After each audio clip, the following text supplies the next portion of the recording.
Now you're not gonna do anything. Say hi, guys. What up? This is Cece downtown Denver, like cruising on Chris's shoulder. She's definitely working him. Hi, Cece.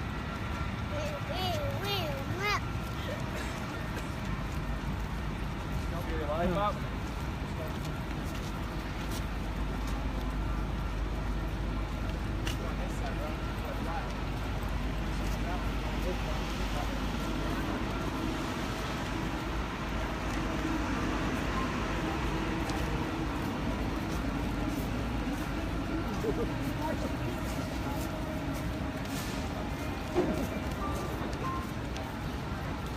Cece's been taking a wear care on Chris's shoulders. Cece. Where you going, Cece? Where you going, Belle? Come on, Bella.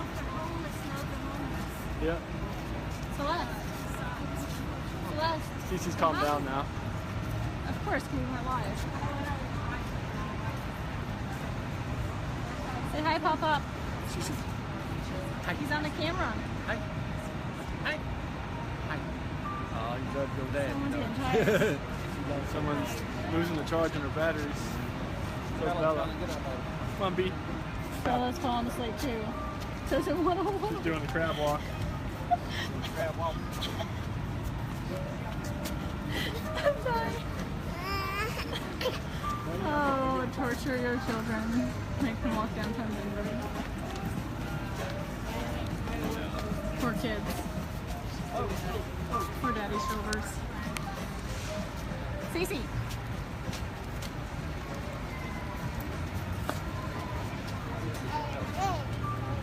Hi, Papa. Come out.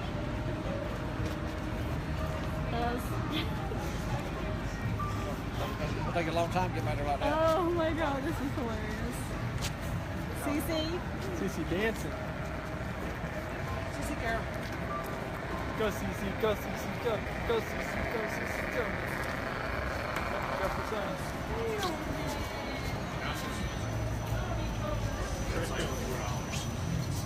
So it's 220.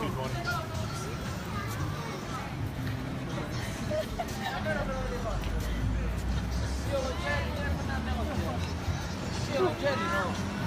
Oh, thank goodness. It turned out nice for us. We're just talking April. They're going to do another lifestyle getaway. I guarantee one's going to be here in Denver one day. It'll be awesome. Right, Cece? Oh yeah. You having fun, Cece? Yep. Yeah. Are you dancing? Dance, dance, dance. Go Cece, go Cece. Hey, you're asking for it, dude.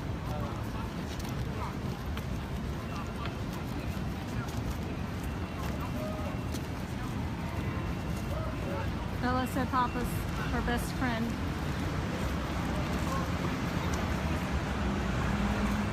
Bring on, come on, come on. Cece's breaking Daddy's shoulders. Cece.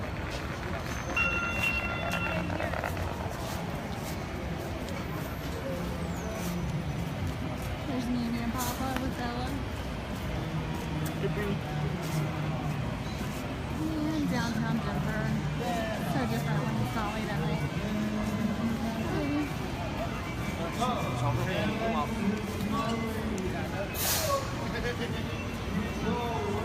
Alright guys, we're gonna head out.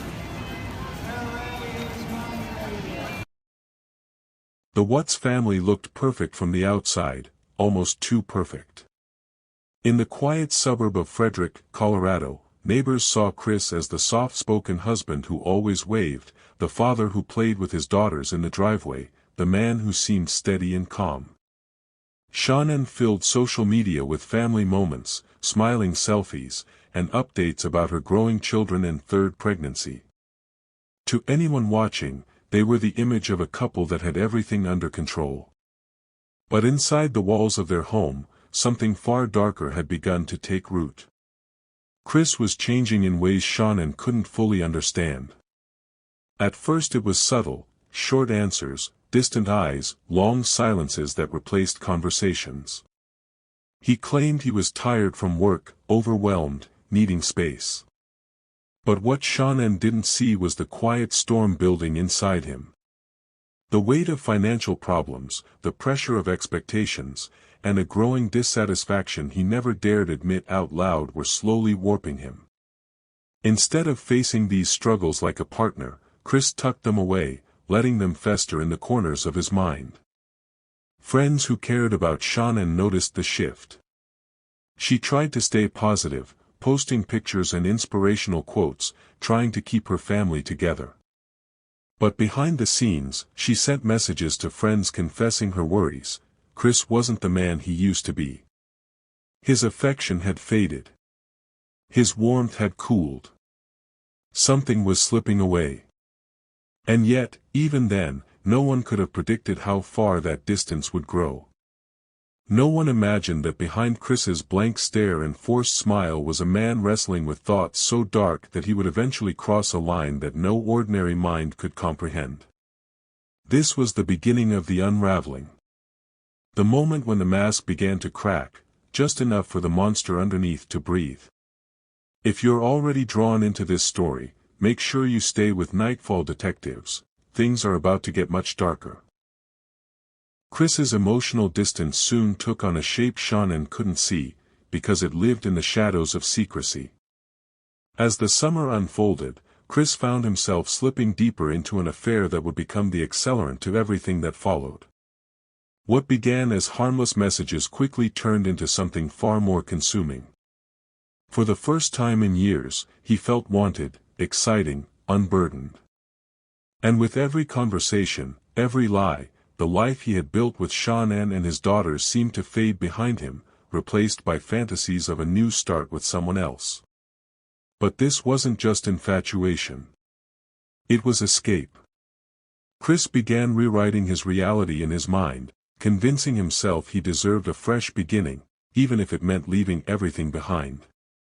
He started working out obsessively, changing his style, hiding his phone, and crafting excuses that grew more tangled each day. The more Shanann tried to hold the family together, the more Chris slipped into the false comfort of secrecy. His affair was no longer just a betrayal, it was becoming the blueprint for an alternate future. He pictured a life without stress, without responsibility, without the weight of a family that depended on him. But instead of facing the painful truth like a human being capable of remorse, something inside Chris began to twist. He didn't just want freedom, he wanted erasure. The affair didn't create the monster, but it fed it, gave it a voice, whispered dangerous ideas into the cracks of a weakened conscience. People around him started noticing the shift. His friends saw a colder, more detached man. Shanann felt the emotional vacuum, begging him for honesty he refused to give. And still, behind every moment of silence, Chris drifted further from his humanity. If you're still watching, don't forget to subscribe to Nightfall Detectives for more deep-dive cases like this. We're just getting into the darkest part of the story. The night Shanann returned home from her business trip should have been ordinary. She arrived quietly, exhausted, unaware that the man waiting in the darkness was no longer the husband she once loved. Chris had already crossed a line in his mind. The affair, the fantasies, the pressure, everything had merged into one chilling conclusion. And as Shanann stepped through the front door, he was no longer thinking like a man desperate for escape. He was thinking like someone who had convinced himself that there was only one way out. There were no loud arguments. No screaming. No moment where Shanann realized the danger she was in. What unfolded in those early morning hours was cold, calculated, and hollow. The monster Chris had been feeding for months finally surfaced, and in that moment, he made a choice that shattered reality. A choice that turned a father into a killer, a husband into a destroyer, and an ordinary suburban home into a crime scene more haunting than anyone could comprehend. But this chapter isn't just about the act, it's about the transformation. The chilling shift from human emotion to unblinking cruelty. Chris wasn't panicked. He wasn't conflicted. He was disturbingly calm as he moved through the house, justifying each step with delusions he had rehearsed in his mind. It was as if he had detached from his own body, watching himself become something unrecognizable. And yet, even as he carried out the unthinkable, he believed he could bury the truth along with the lives he was erasing. He believed the mask he wore so tightly, the quiet husband, the devoted father, would save him one more time. But monsters are terrible liars, and soon the cracks would show. If this breakdown is keeping you on edge, tap the like button.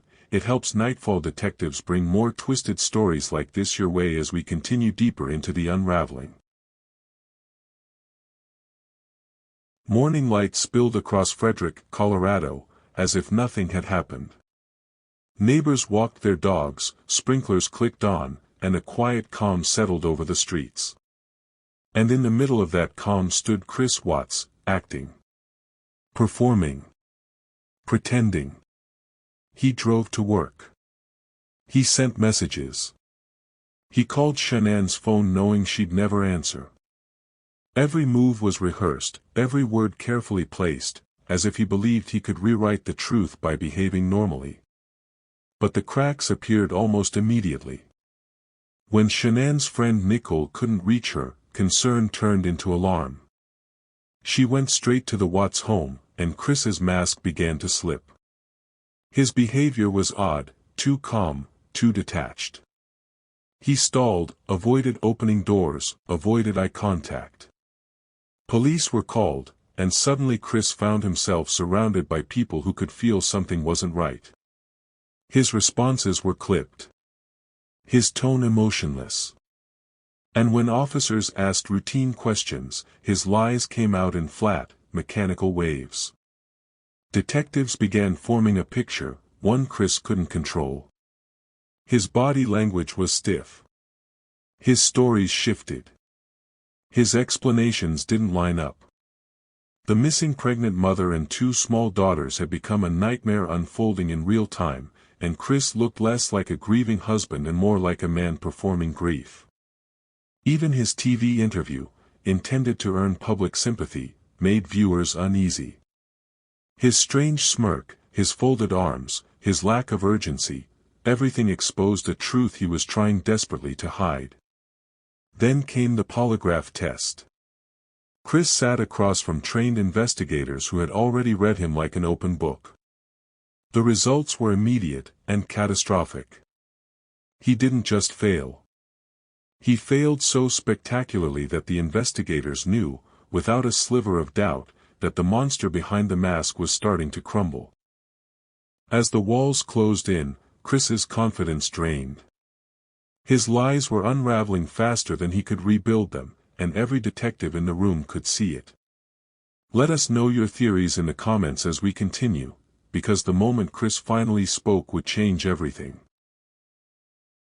The interrogation room felt colder than any prison cell Chris would ever sit in. Hours had passed. Lies had collapsed. And the weight of the truth, heavy, undeniable, suffocating, pressed down on him from every angle. Detectives no longer treated him as a frantic husband searching for his missing family. They treated him as what he had become, the only possible suspect in a disappearance that made no sense. Chris sat hunched over, eyes empty, hands shaking, staring at the table as if the truth might somehow rewrite itself if he waited long enough. But monsters rarely hold up under pressure. When investigators confronted him with the failed polygraph, Chris's defenses shattered. He tried shifting blame. He told half-truths laced with manipulation. He sobbed strategically, hoping empathy might save him. But the room wasn't buying it. The mask he had worn for years, quiet, gentle, devoted, was gone. What remained was a man cornered by his own brutality, exposed by the very lies he once believed could protect him. Then, finally, the breaking point. Chris's voice cracked as he whispered a story meant to soften the horror, a story that pushed responsibility away from him. Even in that moment, he couldn't face the full truth. He couldn't admit the depth of his cruelty without reshaping it into something less monstrous. But detectives knew. The world knew. And soon, so would everyone watching the case unfold. His shallow confession wasn't a moment of remorse, it was a final attempt at survival, a desperate grasp at controlling a narrative already slipping through his fingers. The truth, once fully revealed, echoed far beyond Colorado. It shook communities, haunted families, and left millions stunned at how a man who looked so ordinary could hold such darkness inside him. Chris Watts didn't snap. He didn't lose control. He made calculated choices that destroyed everything in his path. When he finally spoke, the monster he had become stood fully exposed, not in rage, but in chilling emptiness. If you want more deep dive cases like this one, make sure you subscribe and share this story. Nightfall Detectives will continue bringing you the darkest truths hiding behind ordinary lives.